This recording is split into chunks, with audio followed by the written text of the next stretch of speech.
नहीं इरफान नहीं, मेरी एक बात सुन लें, अब जब तक आपकी अम्मी कोई घर में मुलाजिम नहीं रखेंगी मैं तब तक घर वापस नहीं आऊंगी। अब बस मुझे फोन ना करना। अस्सलाम वालेकुम जी। अजीब तमाशा बनाया हुआ है, कोई बात नहीं सुनता। हाँ सदके जाए मेरी बच्ची, इधर आ, क्या हुआ है तुझे? इधर आ मेरे पास। अम्मी आपको नहीं पता मेरे साथ इतनी ज्यादती हो रही है।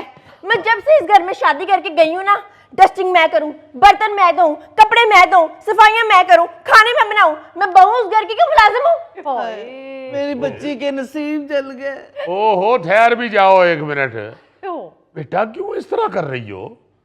आप उस घर की बेटी हो, अब बहू नहीं हो। हाँ जी। हाय हाय, क्या हो गया है? घर में एक आधा मुलाजिम तो होना चाहिए ना। अम्मी यही बात तो मैं आपसे कहती हूँ, घर में एक मुलाजमा तो होनी चाहिए ना। बीबी तू तो चुप कर। ये है असल में हमारे खानदानी निजाम का अलमिया। हाँ जी। जो कुछ बेटी के लिए सोचते हैं वो बहू के लिए नहीं सोचते, हाँ जी। और जो कुछ बहू के लिए सोचते हैं वो बेटी के लिए नहीं सोचते। बिल्कुल एग्जैक्टली। फरीद साहब, जब मैं बंदूक उठाता हूं तो मैं शेर के लिए भी वही सोचता हूं और बंदर के लिए भी वही सोचता हूं, लकड़ बग्गे के लिए भी वही सोचता हूं और हाथी के भी लिए वही सोचता हूं। वाह, क्योंकि दोनों में जान है। अरे दोनों में जान है। या तो है ना कि हाथी में जान है और लकड़ बग्गे में सेल पड़ते हैं। No no never. हाथी में भी जान है और लकड़ बग्गे में भी जान है।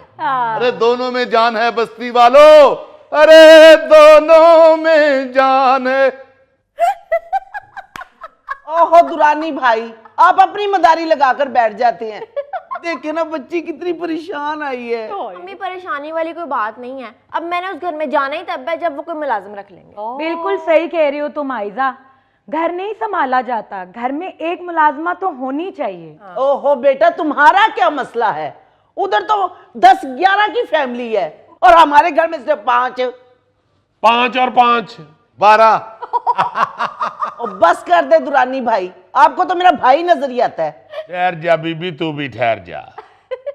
समझाया करो बेटी को। बेटा मेरी बात सुनो। देखो, अगर उस घर में मुलाजमा की जरूरत है भी तो पहली बात तो ये है कि ये देखो तुम्हारा खामन या तुम्हारे ससुराल वाले वो मुलाजम अफोर्ड करते हैं। बिल्कुल। मुफ्त तो नहीं रखना होता, उसे तनख्वाह देनी होती है। और आजकल तो अच्छी भली तनख्वाह लेते हैं ये मुलाजिम। और फिर उसके बाद ये देखो, अगर अफोर्ड भी करते हैं तो बेटे मुलाजिम की वजह से घर छोड़ के तो नहीं आ जाते। बहुत अच्छी। अब वो तुम्हारा अपना घर है, वहां रह के वहां बैठ के उनसे मसले का हल सोचो ना। लड़के इधर आ जाती हो। पापा आपको नहीं पता, वो सुनते ही नहीं है, कब से कह रही हूँ। ना एक आधा मुलाजिम तो होना चाहिए ना। हाँ, उनके घर में तो शरफू भी नहीं है। ना जी फरीद साहब, जो दूसरी जंग अजीम हुई थी ना, जी जी, वो इन 2 बहन भाइयों ने करवाई थी। क्या मतलब कुद्दूस साहब? इसने उसमें तोप का पार्ट किया था और उसने टैंक का। यानी अगर बच्ची परेशान है या गुस्से में है इस वक्त, हाँ, तो उसे सबसे पहले तो उसका गुस्सा उतारो, उसको कहो कि भाई रिलैक्स हो, बिल्कुल अक्लमंदी से सोचो, ठंडे मिजाज से सोचो। मसले का हल सोचते हैं या लड़के घर आ जाते हैं। बिल्कुल। पापा आयजा बिल्कुल ठीक कह रही है, बड़ा घर हो तो मुलाजमा तो होनी चाहिए।